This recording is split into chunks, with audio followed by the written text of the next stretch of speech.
Hey everyone, have you ever caught yourself taking life-altering financial advice from a totally random person online, but you'd never in a million years trust your actual next-door neighbor with a spare key? Well, welcome to this explainer. Today we're unraveling the modern mystery of why we so effortlessly trust strangers on the internet. We're going to dig right into the fascinating psychology and biology behind our digital connections, and I am so excited to guide you through this because it literally touches every single one of our lives. Okay, picture this. And I know we've all been here. You're scrolling late at night, you stumble on a short video where a super confident stranger is giving out advice. Maybe it's a TikTok expert, a YouTube creator, or even an AI assistant on a Reddit thread. And literally within minutes, thousands of people, including you, completely buy into it. People share it, they bookmark it, and they might even change their habits or buy a product based on nothing but that one post. So, this brings us to a really compelling paradox. Why exactly are we so willing to trust someone we've literally never met? I mean, think about it. We are trusting someone whose physical presence we have never experienced, whose voice is just filtered through a screen, and honestly, whose real identity we usually can't even verify. Section 1. The Online Trust Paradox, a behavioral shift. Let's look at just how extreme this paradox has become in our daily lives. There was this absolutely staggering study done on the ride-sharing app BlaBlaCar. Researchers surveyed over 18,000 members across Europe, and they found that 88% of people highly trust a stranger with a full digital profile. Now get this, compare that to the fact that only 42% of people highly trust their actual physical neighbor. We are, statistically speaking, way more willing to get into a car with an internet stranger than to trust the guy living 10 feet away. Sorry, Dave from next door, but I'm going to take my chances with Uber user SparklePony88. Section 2. Default to Truth. Evolutionary Biology. Rather than seeing this as some sign of modern gullibility or thinking we're all just losing our minds, we need to realize this behavior is actually deeply wired into our evolutionary biology. It all starts with something called the truth default theory. Basically, the psychological principle says that defaulting to trust is a survival mechanism. It's highly beneficial. Back in the day, this allowed our ancestors to cooperate, build societies, and pass along knowledge without getting bogged down in constant paranoia. If we were second-guessing every single thing anyone ever told us, we'd literally never get anything done. So we naturally operate on the assumption of honesty, at least until a specific red flag actively triggers our suspicion. And there's actual neurobiology backing this up. A landmark study in neuroeconomics brilliantly illustrates what happens in our brains. When someone sends us an intentional trust signal, we see a massive spike in oxytocin. Our brain literally rewards us by releasing this hormone, which then actively motivates us to be cooperative and trustworthy in return. It actually feels good, on a chemical level, to be part of a trusting exchange. But watch what happens when researchers took away that intentional social signal and just gave participants a random monetary draw instead. That oxytocin spike, it practically vanished. This tells us the oxytocin response specifically requires an intentional social signal.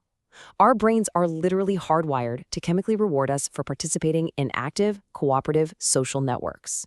The thing is, the internet dramatically expanded those social networks, forcing our ancient brains to adapt. Enter the concept of swift trust. See, we don't have the time to build deep, gradual, interpersonal familiarity with every single person we interact with online. So you rely on this provisional form of trust. We use mental shortcuts to rapidly coordinate with people, totally bypassing the months or years it usually takes to build a real relationship. Section 3. Cognitive Shortcuts. Evaluating credibility. So how exactly does our brain evaluate credibility when we're online? Well, because we face constant information overload and massive cognitive load on the internet, our brains try to conserve energy. Instead of carefully analyzing every piece of information, we use specific mental shortcuts.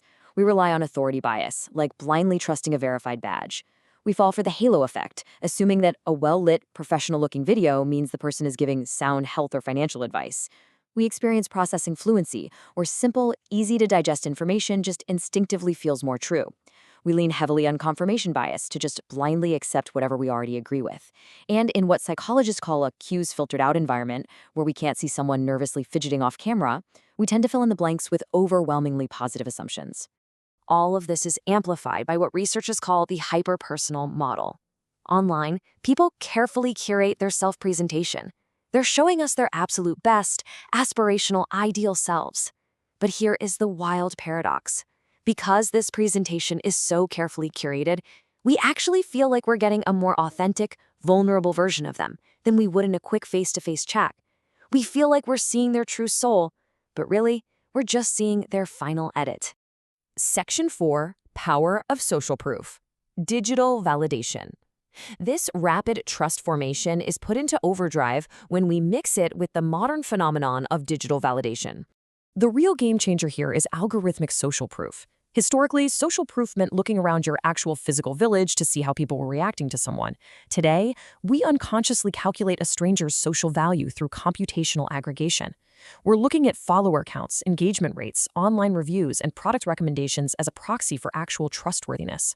If 100,000 people liked a video, our brain just automatically whispers, "Hey, this must be true," completely bypassing our critical thinking. What's happened is that information abundance has killed authority scarcity. The old trust signals, like degrees, official titles, and prestigious institutions, have been largely replaced. Instead of looking for a degree, we look for engagement. Instead of trusting an institution, we trust a relatable personality. We don't really ask, "Who are you?" anymore. We ask, "Do you feel real?" Section 5, Strangers versus Cautious Experts. The battle for belief. This shift perfectly explains a super frustrating reality for a lot of professionals today. Let's compare the two. Cautious experts are trained to speak formally. They share statistics, they minimize emotion, and they acknowledge nuance by saying things like, "Well, it depends." But online strangers, man, they speak confidently. They rely on relatable stories, they share vulnerable personal context, and they project absolute certainty. Plus, they show up on your feed every single day. When people face uncertainty, they don't just want correct answers. They want to feel understood. Emotion precedes logic. So the hesitant nuance of a cautious expert almost always loses to the emotional certainty of an online stranger, even if that stranger is just mistaking confidence for competence. Over time, as we watch that confident creator or listen to that podcast host every day, we form parasocial relationships. Because we're constantly hearing their opinions and seeing their morning routines, our brain kind of glitches. It doesn't fully distinguish between a real two-way friendship and this repeated digital exposure.